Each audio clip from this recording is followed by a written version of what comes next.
Okay, great, thank you. Okay, Mary O'Brien, our last panelist.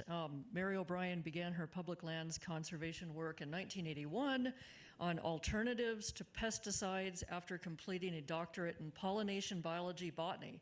But in the 4 decades since has focused much of her work on public livestock grazing.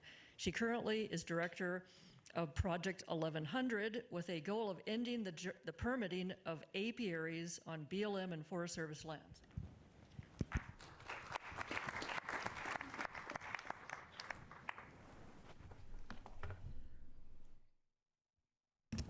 So I'm going to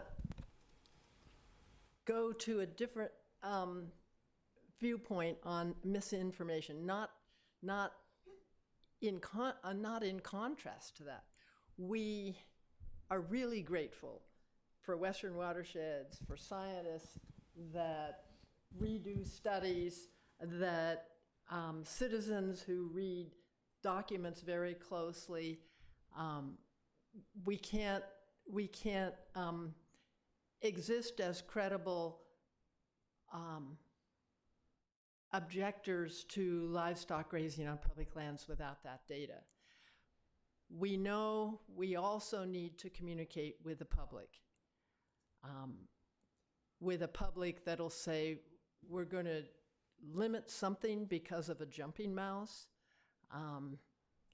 We deal with the public who even can look at an exclosure photo and one outside and say to themselves, well, that other one is going to renew after the grazing is done for the season. We need to also convey accurate information visually when we can.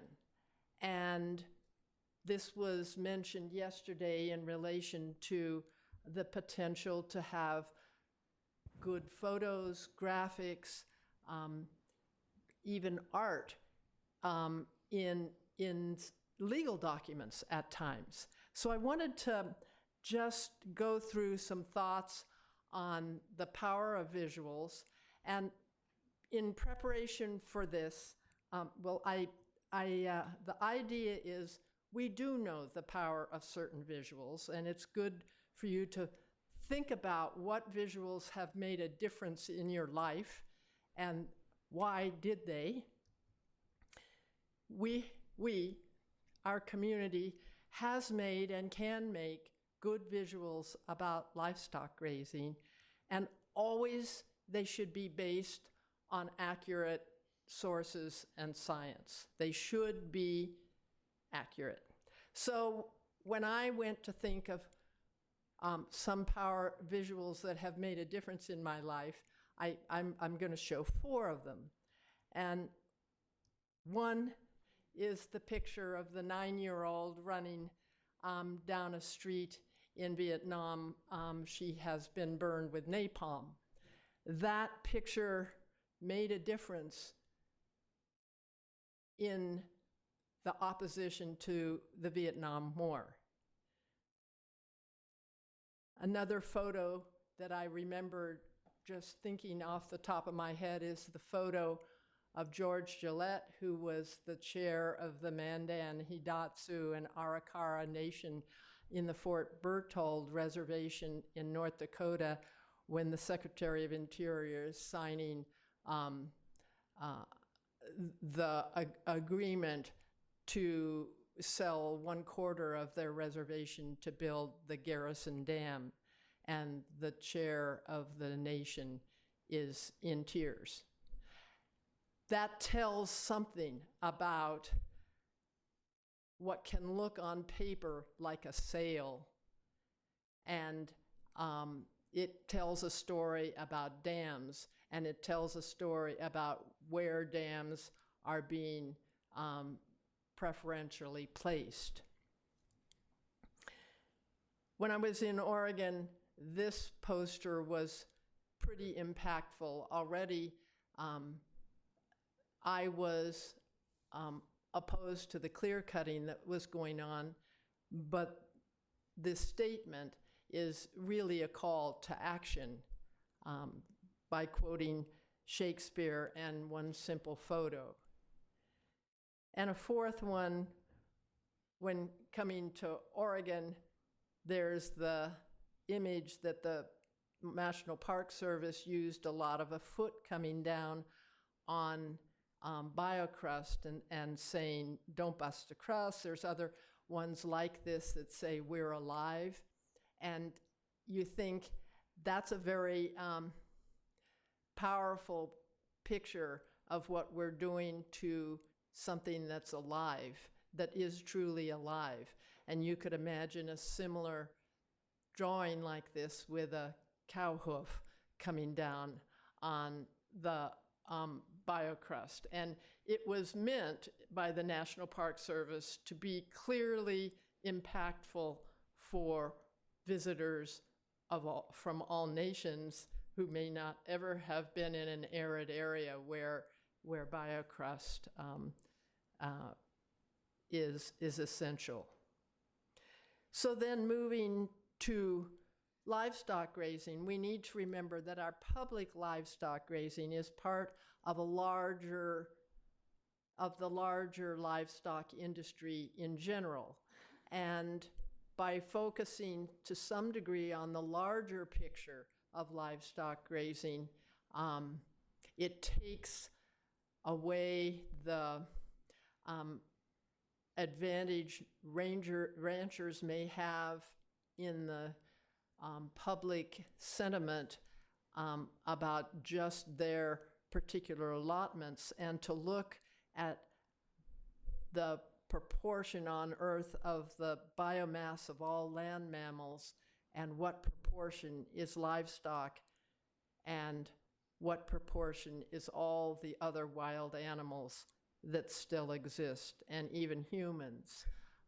A picture like that, that's simple enough for people to absorb that and understand it, is important. Bloomberg did a report one time that was pretty impactful, I thought, with all the yellow being pasture and range in the US. Green being forest, red being, pink being urban, and there's some miscellaneous. And they also, and this is, I think, important with graphics, they also showed what that amounts to. With the yellow being the proportion of the US that is being ranged as grazed.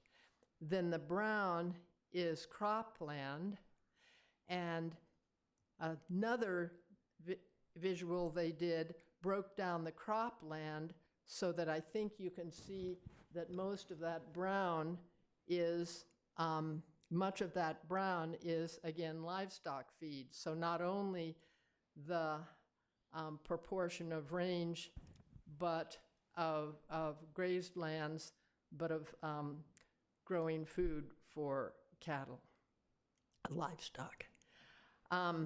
There's this drawing, which is quite clear to people, which is the proportion of federal land within each state. That's not the location of it, it's the proportion within the state. And then when you match that up with the allotments, you can see, say, if you look at Nevada, nearly all of it is federal land and nearly all of it is active grazing allotments. A little bit different in California, where there's a high proportion of federal land and not so completely grazed land. But this is the kind of visual that helps explain to people the enormity of grazing in the US and actually, unfortunately, globally. There's an interesting website. It's called, and don't know German. Its name is Kurzgesagt. Someone can wince that knows German how I pronounce it. It does mean in a nutshell, and they have a lot of videos, and with English subtitles and with English narration. And two of them that are worth looking at, they're about 12 minutes each. One is on meat and one is on meat love, and it's one of the it's a kind of video. It's not angry. It's not accusatory. It describes the life of a cow if it is raised in a confined situation versus a grazed, a grassland. And it says here, cattle that are grass-fed can sometimes even be counterproductive because they just, and it goes on, just need so much land. And visually show a statistic that in the world, beef production would crash by 70% if it were to exclusively rely on grass. And then this is the kind of feeling it takes. You can decide for yourself what you want to do with this information. It's not telling people what to do. And I only mention these videos because they're just an example of conveying.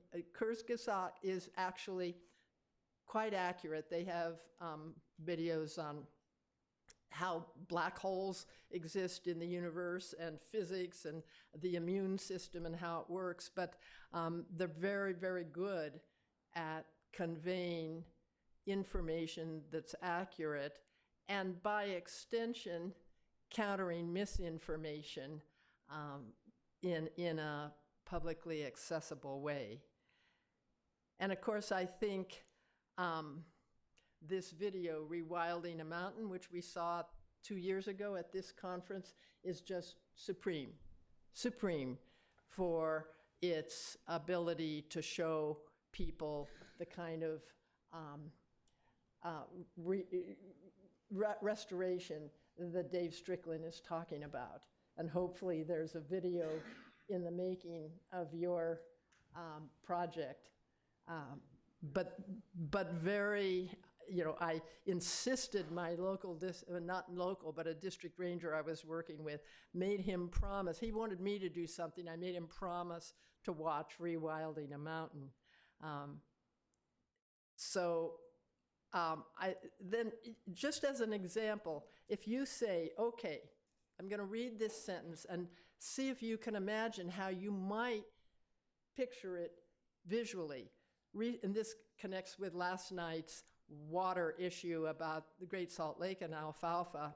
Recent reports conclude, this was an editorial of Salt Lake Tribune. Recent reports conclude that growing alfalfa and other kinds of hay sucks up 68% of the 5.1 million acre-feet of water diverted every year throughout all of Utah. The resulting crop, though it supports some farmers and their communities, amounts to 0.2% of the state's annual gross domestic product. That's about what amusement parks generate across the state.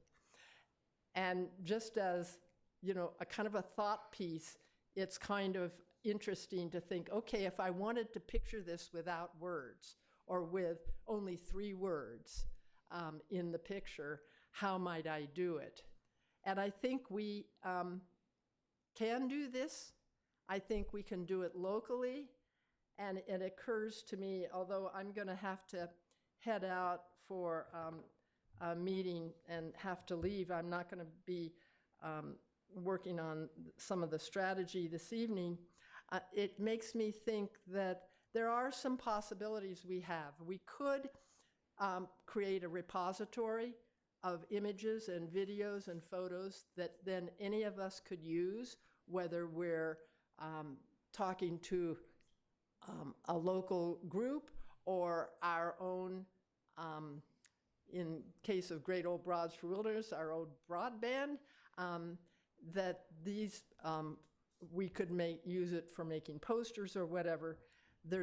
We could also have a visuals team of 2 to 4 of us who just take on the project of gathering, systematically gathering, rather than saying, here's a site. If you have a good photo or image, put it up there, but actually go out to groups and say, what do you have? What could you put in here? And add to that repository. And we could have an annual competition for the best visuals regarding livestock and public lands. And then if someone wins the best photo or wins the best drawing, it gets that out.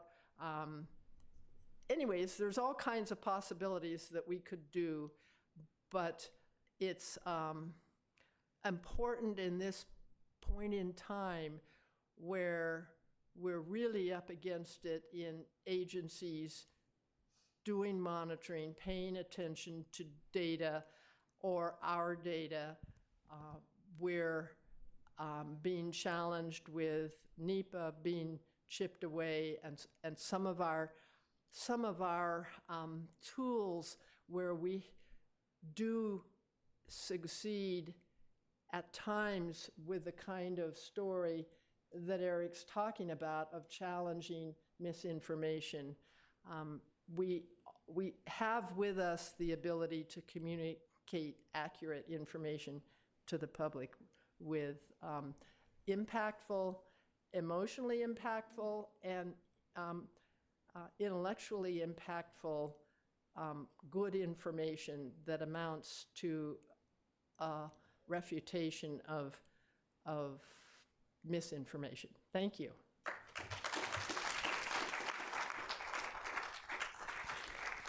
Okay, we're opening it up for questions. Questions. We're going to go back here first, and I'll be back. Hi, and thank you to all. Dave Strickland. I think your last bullet point on one slide was in bold and said economic projects at scale with the landscape. Could you expand on that a bit, please? Yes. So this generates some income, and so there are things that help local communities stay afloat, and we are partnering with the ranch families to do some of those things. So, for example, something as simple as housing. Okay, one of the ranchers said to me, geez, if you guys could build for your folks up in this town of 100 people, a couple of housing units, and maybe put in an extra one, because we never have room for the school teachers. Could you do that? I said, well, yeah, and would generate income off of it. For bed and breakfast, those kinds of things, other businesses that are in scale. So what he doesn't want you to do is come in with a Disneyland hotel.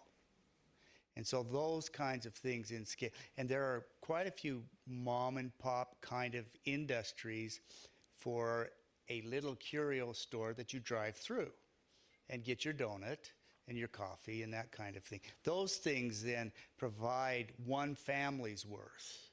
And that's what they're looking for. Probably only 10 or 15 families. And so he also said, hire locally. And he said, I'll tell you who to hire. You want me to tell you who to hire? Which kid comes out of high school? And I said, yeah, you bet I do. That kind of thing. Just a reminder, microphone like you're singing.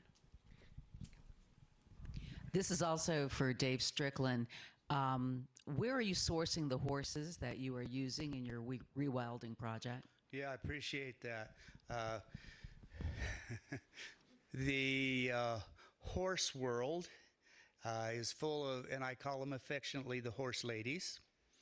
And it can be a brutal little world, and you have to do it right. And so what we are doing is we have taken some, and for everyone's information, these horses then are livestock. They don't know it. And I do put a freeze brand on them once, and then they're out forever. And we have gotten some from Indian tribes that oftentimes don't have any kind of population control. Some of them are BLM horses that have been rounded up from the wild. and some are rescues from kill areas. And we try and get some of each to keep everyone happy, which is kind of a prescription for having no one happy. But that's Okay, any more questions? Well, we have so many. Okay. So I have a question for you also. I noticed that the term wild horses, it's my understanding that horses were extirpated in the Americas like at least 10,000 years ago in the Pleistocene. And I think there's a kind of a danger in calling them wild horses. I know that they're less destructive if they're managed than cattle, but just the semantics of it bothers me. We have a problem. I live in Arizona.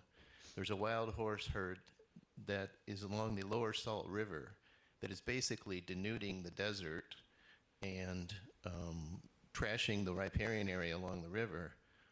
But because horses have some kind of romantic value, nothing's really being done about it.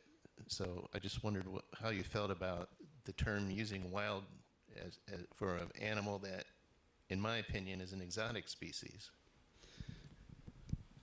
Yeah, well, as it turns out, I've given that quite a bit of thought. And there's two parts to your question. The one is, how do I feel about the name? And then, what about the damage? And of course, as I mentioned, everything from jackrabbits to elephants can do habitat damage if the population is out of balance with the habitat. So that's the answer to the Salt River ones. They're not in the right one. So horses, you can see it from cattle, of course. You can see it from elk. You can see it from moose. You can see it from jackrabbits. So that's my answer to that. What you call them, is quite important to a number of people.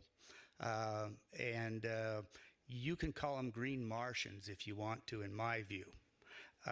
So feral is a term that means a wild animal that comes from domestic genes. And that accurately qualifies for these horses. The science, so you can call them feral, which is kind of repetitive because feral means wild animal. So you'd say wild, and it looks like a horse, so it's a wild horse that is feral. Okay. You call it what you want. Also, the genetics of these horses are, and they went back and forth across the Bering Strait up till about 16,000 years ago. And the genetics that have been done are essentially, they're about the same horse. But I don't care about that. What I care about is a niche. And that is the hind gut fermenter of a large animal that then passes those forbs and uses the rougher forage.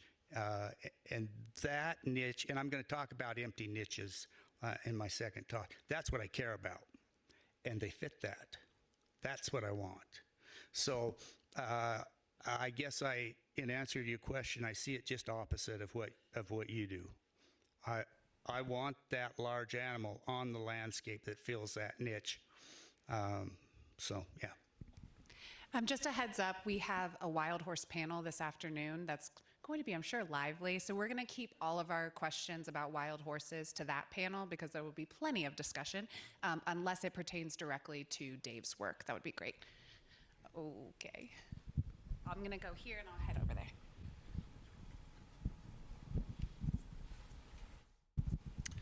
This is for Eric.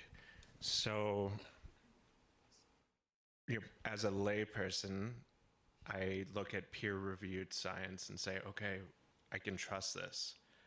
And then you say, sometimes. So how does someone like me know that what I'm reading isn't based in fallacies or an agenda? That's a really important question. And it gets down to the root of, what we believe as a culture about reality. The role of science is to determine what the facts are, what the reality is, when it works. And just as the role of journalism is to tell the story the way it happens, now just as in journalism we've had a wave of fake news and imposter type journalism, and just as we have alternative facts that are now being put forward by politicians, now we have that same creeping tendency into science.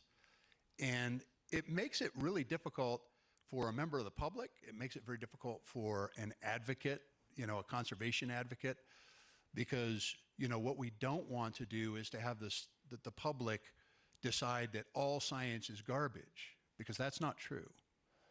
The idea of this really skewed and biased science is the minority. But when that crops up, it's important to call it out and to make those scientists accountable for that, so that you can have the public discourse flow toward the facts again and away from the misinformation. Because we have industries, we have the oil industry that wants to convince us that climate change is a myth. We have the tobacco industry that famously tried to convince us that tobacco doesn't cause cancer. Now we have the livestock industry trying to convince us that, cows walk on water and they don't have any ecological impacts, and that there's a solution for every ecological problem out there on public lands. That's where this conference has to take a hard look at what the science is bringing forward to us and try and empower that science that's as independent as possible.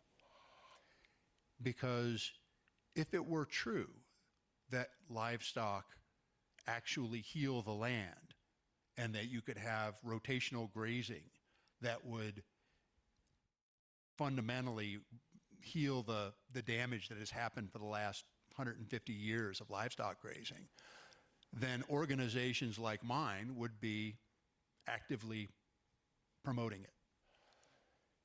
And it is the trickiest thing in the world to ask the public to think critically about science. But sometimes it becomes necessary to do that.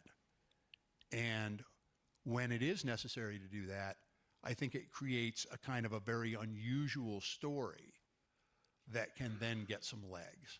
And that's the good news. I would add that I do feel uncomfortable relying on a statement or that supports how I already see things if I can't find the source, if I don't know where it came from. And I think we do have to make ourselves really check facts. And not say, oh, I really like, I like that researcher, that research. Clearly, the ranchers really like Terry Mesmer. They really like him, so they'll be excited when another article comes out by him. We've got to guard against that in ourselves and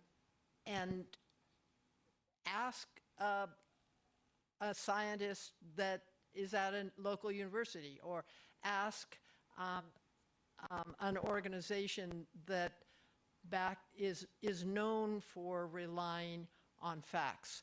There's lots of ways to ask around, but we need to avoid being a fan of a certain point of view and not checking where the information came from and reading the material. It's important to be as scientifically literate as we can. I remember back when I was working in toxics more, a couple of us wrote an editorial in, I think, the Toronto Star, because a study had come out. The abstract said it showed that a certain kind of disease was not associated with being close to a Superfund site, when we read the article, it showed that the disease was higher. Even within that article, the abstract was dishonest as to what was in it. So it is important to be careful and not just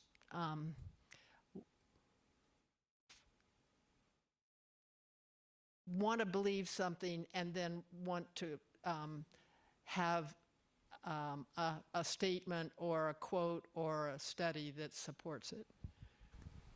Just another reminder, please hold your microphone like you're singing. Hopefully I look like I'm singing. I don't mean to open another can of worms here, but I really appreciate, this question's kind of more for Mary and Eric. And I appreciate what you had to say about the power of visuals.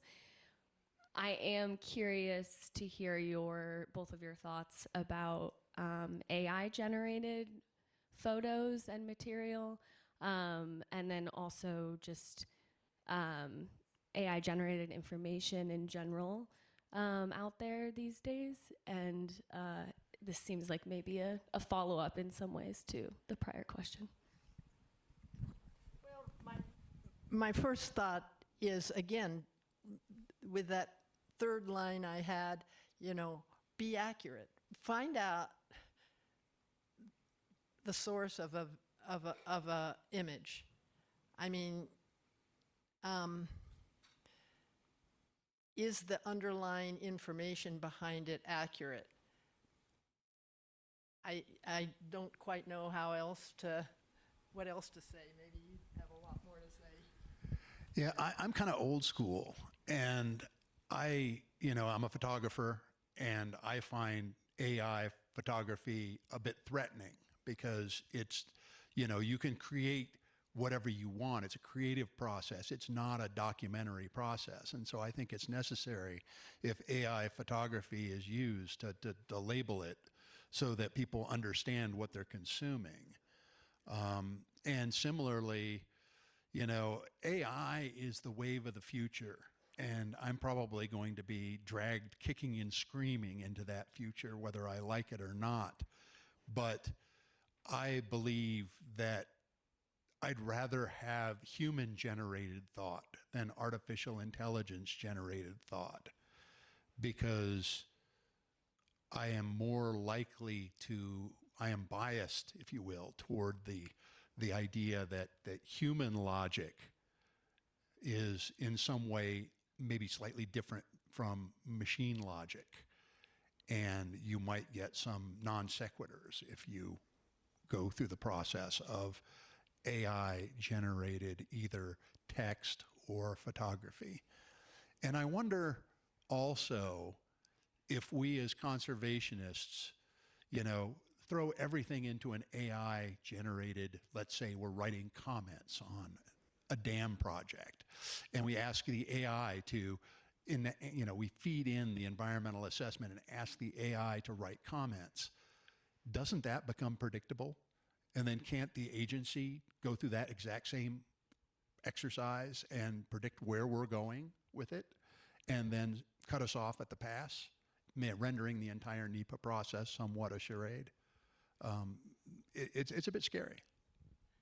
And I would just like to point out that examining a lot of AI imagery around livestock, there's a whole other set of misinformation generated by AI getting it wrong. I can't tell you how many images of cows I have seen where they have horse hooves instead of cloven hooves, and horns going in the wrong direction. So, as a hobby, I'm a visual artist, so I see a lot of errors still with AI, and maybe they'll gradually be able to fact check it, but that's my fact check your AI. And yeah, I was more thinking in terms of drawing or whatever, but remember, AI text is just a copying of what's out there. It knows nothing. It's taking what's out there. So it's sort of the lowest common denominator and a lot of inaccuracy in terms of text. I think we're almost, you know, the closeness of us clicking a comment, you know, without writing our own words for comment or our own personal observations on public lands, and instead taking some organization's letter and just sending it as a comment is akin to almost AI. So it's all about, as Eric is saying, real thought, real observation, real connection to the real world out there.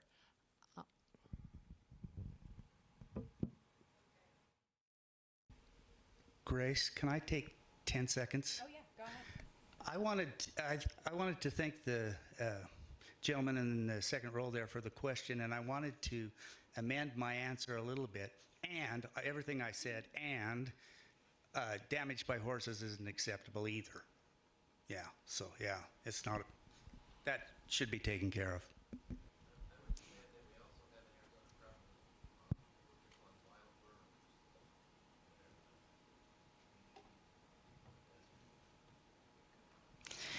Okay, I'm just going to zoom back to this AI conversation because I actually think we skipped a step, which is social media.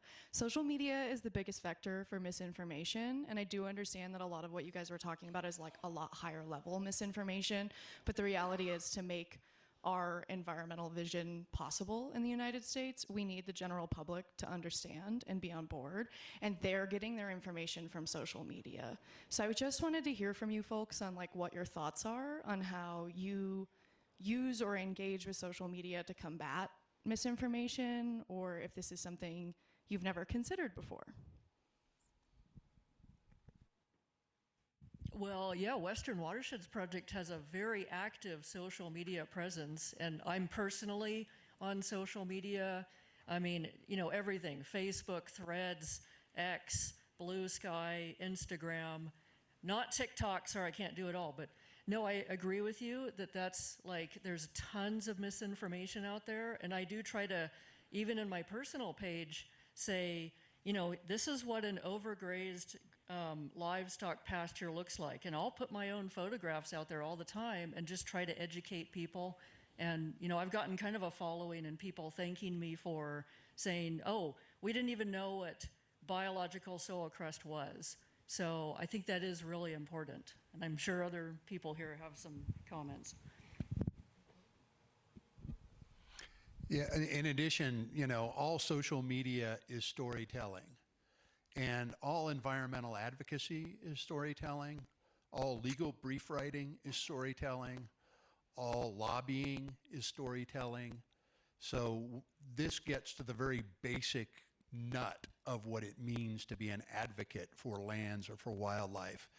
And if you are able to tell the story in a clear and compelling way that's understandable, easily digestible, and lands the point in a memorable way for your audience, that is going to work for you and for the land and for the wildlife, whether it's in the social media realm, whether it's in Congress, whether it's among agency bureaucrats, even sometimes as resistant as they can be toward new ideas, and with the general public. So I think we are in many respects engaged in an information war with the opponents of environmental conservation, and they don't see themselves as the opponents of environmental conservation. They see themselves as the advocates for livestock, or the advocates for oil and gas, or the advocates for whatever, you know, mining or whatever energy source that they are working for. And these are competing ideas in the marketplace of ideas that's out there. And our job as conservation advocates, in large measure, is to be able to tell our story in as compelling a way as possible. And we have the key advantage of speaking for lands that people already love, of speaking for wildlife that people already find fascinating, of speaking on behalf of nature which everyone knows can't speak for itself. And that's really the whole card that we have as environmental advocates, and we should be conscious of that whole card, and we should play it at every opportunity we can. Okay, we have time for one more question. Sorry, everyone. She actually asked me a question this morning that I couldn't answer, so we're going here. Thanks. Yeah, I have a quick question. If someone has a cattle grazing permit and they want to replicate what you're doing, what are the legal steps that they would have to take to switch from cattle to bison or horses? It depends. That's the first answer in any multiple or any essay question on a ecology test. It depends. It depends on the agency. It depends on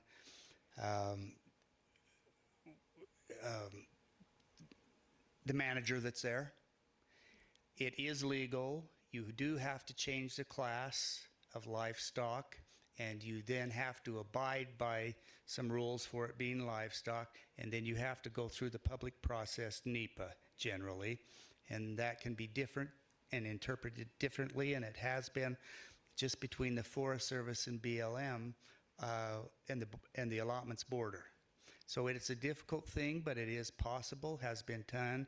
When I was in the Forest Service, I permitted a bison permit, and but it's still difficult.